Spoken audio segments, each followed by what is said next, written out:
Hi everyone and welcome back to my channel. So over the next couple of weeks, Channel Mum are doing a mental health awareness kind of topic, anything from post-pregnancy to pre-pregnancy and during pregnancy.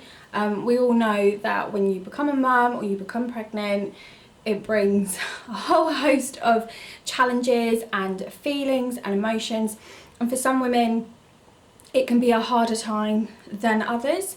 I have talked quite openly about my experience with mental health with regards to depression and anxiety, both during pregnancy and after pregnancy, and also before pregnancy. And I really just wanted to share things that have helped me more from sort of a natural and holistic approach. Medication isn't for everybody. It didn't really work for me, so I sought out other alternatives to help me with my anxiety and depression both during and after pregnancy. So I just really wanted to share how it helped me. I get a lot of questions asking how I manage my anxiety and things that I do to just kind of get through the day, really. I'm in a really good place at the moment. I am expecting my third baby and touching all the wood, I'm doing really well. I'm not on anything, I'm not taking anything, but there are little things that I do to just try and keep my mental health pretty healthy. Before I share these tips, I just want to make a little disclaimer. I am in no way medically trained. I am not a medical professional. These are just purely things that I've done through research or I've spoken to a healthcare professional about. They're not going to work for everybody, and I would always recommend going to speak to your GP or your midwife before you start taking anything. But yeah, I thought I would share with you because this might be helpful for somebody. So the first thing that I looked into was vitamins. When you suffer with panic attacks particularly, your body will use up a lot of your resources, and one of the resources that it uses up is your B vitamins, and these are the vitamins, pretty sure I'm correct in saying, that help with your energy levels. So I started taking B100 complex. It's a slow releasing vitamin that releases little bits throughout the day, and it just helps keep your energy levels up, and it helps keep those heart palpitations at bay, or at least for me that helped me. So I would really recommend, if you are suffering with anxiety, worrying thoughts, racing heart and regular panic attacks, to take some B100 complex. It really made me feel so much better. Also look into foods that carry B vitamins as well. I'm quite a fussy eater, so I wouldn't really have eaten quite a lot of them, but look into foods that carry the B vitamins, as they are really good with keeping your energy levels up. Another kind of combination of vitamins, I honestly can't remember why this particular combination was good, but I did a lot of research into vitamins to help anxiety and depression, and the combination that I came up with was B100 complex, folic acid and omega-3. I think it's something to do with helping to balance out the hormones, and I don't know if this is just particularly for women.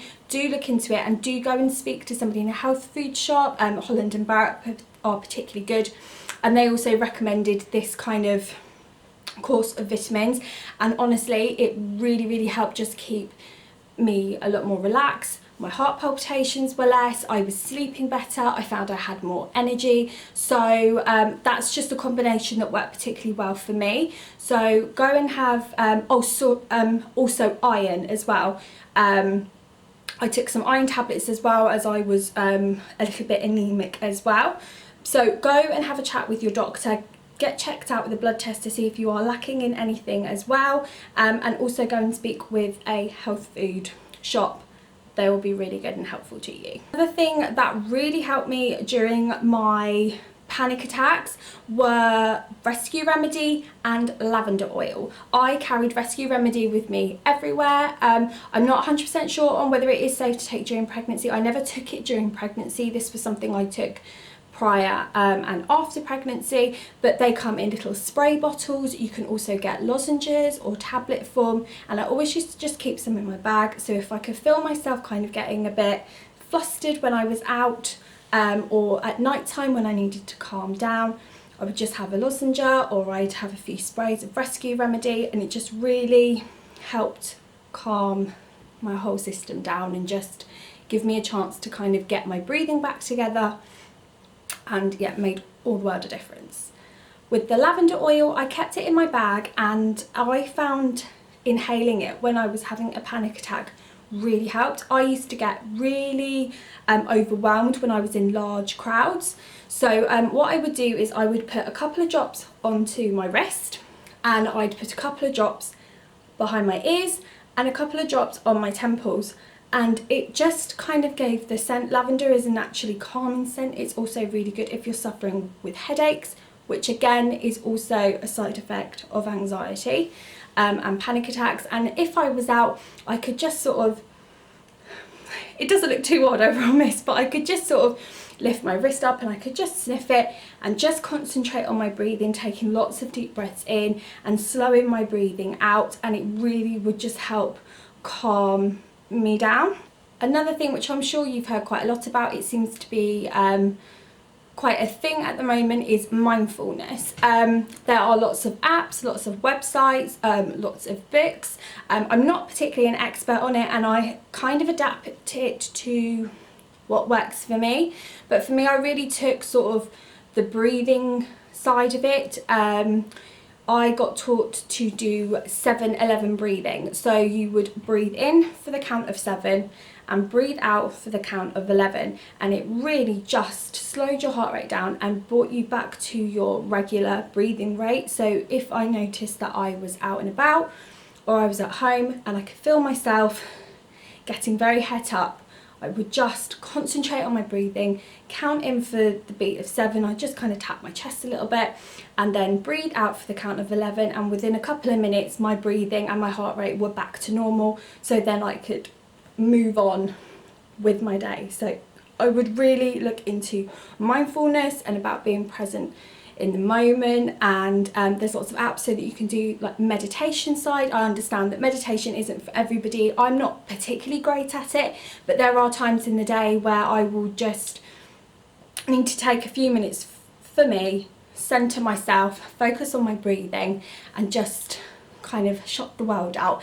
Focus on me, focus on my breathing, and yeah, that really, really helps. Coincide with the mindfulness, meditation and the breathing exercises that I've done, I took up yoga. Sorry, that's my puppy itching himself. Yeah, I took up yoga. Now, I haven't done yoga for a little while. I did do it whilst I was pregnant in my second pregnancy, and I am actually due to start some pregnancy yoga this week, so I'm very excited about that. But yoga for me, without sounding cheesy, really did change my life. For me, that was my time. I found going to a class much better than practicing at home. Whatever works for you, do that. But for me, it was my time to focus on myself. I wasn't a mum, I wasn't a wife, I wasn't an anxiety sufferer, I wasn't suffering from depression.